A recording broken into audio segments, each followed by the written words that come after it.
Makeup artist से जैन साध्वी जी। संसार असार है, ये बात हमने कई बार जैन साधु साध्वी जी भगवंत के मुख से सुनी होगी। कई लोगों को ऐसा लगता है कि मार साहब ने तो दीक्षा ली हुई है, सुख सुविधा का त्याग किया हुआ है और इसीलिए उन्हें ऐसा लगता है कि संसार में कोई सुख नहीं है, खुशी नहीं है, हैप्पीनेस नहीं है। जबकि हम तो इस संसार में बहुत खुश है, हमारे पास सक्सेस है, हैप्पीनेस है, कंफर्ट है, एक्सेट्रा सब कुछ है। तो ऐसी मान्यता रखने वालों के लिए आज की प्रस्तुति आई ओपनर होने वाली है। आज हम एक ऐसे व्यक्ति की कहानी देखेंगे जिन्होंने गुरु भगवंत द्वारा कही गई संसार असार है की बात को रॉन्ग प्रूव करने के लिए कई प्रयास किए, लेकिन रिजल्ट में क्या होता है आइए जानते हैं इस प्रस्तुति के माध्यम से। बने रहिए इस वीडियो के अंत तक। आज से लगभग 16 साल पहले की बात है। कर्नाटक के बेलगांव शहर में 3 दीक्षार्थियों का वरघोड़ा बड़े ही ठाट बाट से निकल रहा था। वरघोड़े में कई लोग थे और सभी दीक्षार्थियों की तारीफ कर रहे थे। उस समय शाह हेमराज जी समरतमल जी अंदोनी परिवार की 8 साल की सुपुत्री साक्षी भी अपनी माता कांता बहन के साथ वरघोड़े में शामिल थी। उम्र कम होने से साक्षी बहन को समझ में नहीं आ रहा था कि क्या कार्यक्रम चल रहा है, इसलिए उन्होंने अपनी माता से पूछा कि मम्मी ये सब क्या चल रहा है। तब साक्षी बहन को समझाते हुए कांता बहन ने कहा कि ये दीक्षा का वरघोड़ा है। वो जो 3 लोग हाथी पर बैठे हैं ना, वो दीक्षार्थी है। वो सारी फैसिलिटीज़ और लग्जरियस लाइफ को छोड़कर दीक्षा ले रहे हैं और दीक्षा लेने के बाद वे महाराज साहिब बन जाएंगे, इसलिए यहाँ पर सभी लोग उनकी रेस्पेक्ट कर रहे हैं। दीक्षार्थी अलग अलग गांव और शहर में जाते हैं, अच्छे अच्छे कपड़े पहनते हैं और सब उनकी बहुत रेस्पेक्ट भी करते हैं। 8 साल की छोटी सी उम्र वाले साक्षी बहन ने अपनी माता से कहा कि वाह, दीक्षार्थियों की लाइफ कितनी मस्त है। रोज़ नए कपड़े पहनना, नई नई जगहों पर जाना, एक्सप्लोर करना, सभी जगह सेंटर ऑफ अट्रैक्शन बनकर रहना, ऐसी लाइफ तो मुझे भी चाहिए।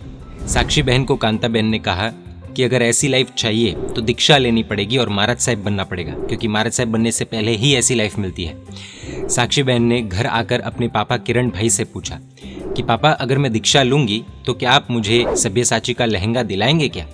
किरण भाई शॉक हो गए और उन्होंने हाँ कहा। साक्षी बहन ने फिर से पूछा, पापा अगर मैं शादी करूंगी तो भी मुझे सब्यसाची का लहंगा दिलाएंगे क्या। तब किरण भाई ने कहा कि अगर दीक्षा लेगी तो लहंगा ज़रूर मिलेगा, लेकिन शादी करेगी तो नहीं मिलेगा। ये सुनकर साक्षी बहन ने अपने मन में ठान लिया कि उन्हें सब्यसाची का लहंगा पहनने के लिए दीक्षा लेनी ही है।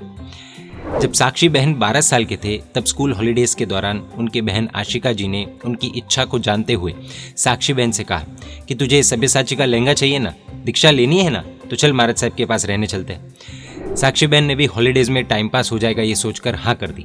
जब साक्षी बहन और आशिका बहन महाराज साहब के पास रहने गए तब 2 दिन बाद ही साक्षी बहन को रियलाइज़ हो गया कि दीक्षा जीवन सरल नहीं है, चारित्र्य धर्म का पालन करना कठिन कार्य है। साक्षी बहन ने सोचा कि उनके साथ स्कैम हो गया है, क्योंकि उनकी माता कांता बहन ने उन्हें दीक्षा जीवन की कठिनाइयों के बारे में, तप त्याग के बारे में तो ज़्यादा बताया ही नहीं था।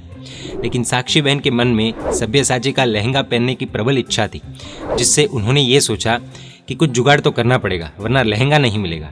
साक्षी बहन ने सोचा कि अभी महाराज साहब को बोल देती हूँ कि मुझे दीक्षा लेनी है और बाद में दीक्षा के समय मना कर दूंगी और तब तक के टाइम को एंजॉय करते हैं। ऐसा सोचकर साक्षी बहन ने साध्वी जी भगवंत को जाकर कह दिया कि उन्हें दीक्षा लेनी है। साध्वी जी भगवंत भी आश्चर्य में पड़ गए और सोचने लगे कि मात्र 2 दिन हमारे पास रहने पर ही इस लड़की को दीक्षा के भाव हो गए, ज़रूर कोई पुण्यशाली आत्मा है। साध्वी जी भगवंत हर रोज़ साक्षी बहन को धर्म की बातें समझाते थे और लगभग सभी बातों का सारांश यानी कि एसेंस यही निकलता था कि संसार असार है। तब साक्षी बहन सोचते थे कि संसार कहाँ असार है, संसार में कहाँ दुख है, मैं तो कितनी खुश हूँ, फ्रेंड्स है, फैमिली है, सब कुछ है, मैं बहुत खुश हूँ। ज़रूर मार साहब को संसार में रहना नहीं आता है इसलिए ऐसा कहते हैं, लेकिन मार साहब को मैं बताऊंगी कि संसार में भी हैप्पीली रह सकते हैं। ये सोचकर साक्षी बहन ने ठान लिया कि उन्हें मार साहब की बात को रॉन्ग प्रूव करना है। साक्षी बहन समय के साथ साथ बड़े होने लगे, लेकिन महाराज साहब को रॉन्ग प्रूव करने वाली बात उनके मन में से निकली नहीं थी। साक्षी बहन अपनी एजुकेशन और करियर में आगे बढ़ने के लिए बैंगलोर चले गए और वहाँ पर उन्होंने मेकअप आर्टिस्ट का कोर्स कंप्लीट करके MAC, सेफोरा, H&M जैसे ब्रांड्स के साथ कोलैबोरेशन भी किया। बैंगलोर की नाइट लाइफ में, फ्रेंड्स के साथ घूमने में, पार्टीज करने में, ग्लैमरस लाइफ जीने में, नए नए लोगों से मिलने में साक्षी बहन इतना खो गए कि वे अपने परिवार को भी समय नहीं दे पा रहे थे। साक्षी बहन प्रोफेशनली काफ़ी सक्सेसफुल और स्ट्रांग बन गए थे। उनके मन में ये विचार था कि अब वे महाराज साहब की संसार असार है वाली बात को रॉन्ग प्रूव कर सके। लेकिन कई बार गर्मी के साफ मौसम के बाद काले बादलों वाला बारिश का मौसम आता ही है। कर्म सत्ता ने भी अपनी लीला रचनी शुरू की और साक्षी बहन के करियर में भारी डाउनफॉल आया। जो लोग साक्षी बहन के करियर के पीक में उनके साथ थे वे उन्हें छोड़कर जाने लगे। जब साक्षी बहन को मेंटल सपोर्ट की ज़रूरत थी तब किसी ने उन्हें सपोर्ट नहीं किया। साक्षी बहन को समझ नहीं आ रहा था कि उनके साथ ये क्या हो रहा है और वे एंग्जाइटी और डिप्रेशन के शिकार हो गए। आज के समय में हमने पैसों को ही सब कुछ मान लिया है। पैसा है तो मेंटल पीस है, पैसा नहीं तो मेंटल पीस नहीं, पैसा है तो जीवन है, पैसा नहीं तो जीते जी जैसे मर गए। एक समय में पैसा सिर्फ एक व्यवहारिक चीज हुआ करती थी, लेकिन आज पूरा जीवन ही पैसों के इर्द गिर्द हो चुका है और इन पैसों के कारण ही अमीर हो या गरीब सब लोग डिस्टर्ब हो चुके हैं। दिन रात हमें सिर्फ पैसा ही दिख रहा है। उस समय साक्षी बहन ने जो एक्सपीरियंस किया उसके बाद उन्हें साध्वी जी भगवंत की संसार असार है ये बात बार बार याद आने लगी और ये बात सही लगने लगी और उन्होंने महाराज साहिब से संपर्क किया, कांटेक्ट किया और उनसे पूछा कि क्या वे उनके पास रहने आ सकते हैं। तब महाराज साहब ने हाँ कहा और साक्षी बहन अगले ही दिन साध्वी जी भगवंत के पास मुंबई पहुंच गए। साक्षी बहन नॉन स्टॉप 6 महीने महाराज साहब के पास रहे और साध्वी जी भगवंत के प्रेम एवं वात्सल्य से बिना महाराज साहब को पता चले ही साक्षी बहन की एंग्जाइटी और डिप्रेशन की प्रॉब्लम दूर हो गई और उन्हें महाराज साहब के पास सुकून महसूस होने लगा। साक्षी बहन ने सोचा कि एक दिन उनकी लाइफ में ऐसा था कि जब वे महाराज साहब की संसार असार है की बात को रॉन्ग प्रूव करना चाहते थे और एक दिन ऐसा आया कि जब महाराज साहब ने बिना कुछ किए ही उनकी संसार असार नहीं है इस बात को रॉन्ग प्रूव कर दिया। जिस तरह से प्रभु महावीर ने गणधर गौतम स्वामी जी के सभी डाउट्स को क्लियर किया था वैसे ही साध्वी जी भगवंत ने भी साक्षी बहन के संसार के बारे में सभी डाउट्स क्लियर कर दिए।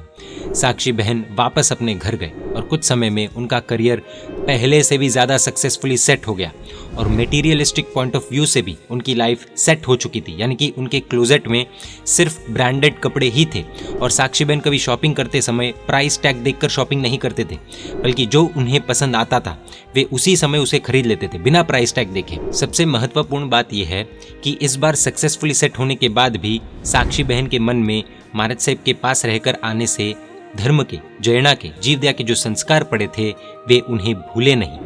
वो कैसे?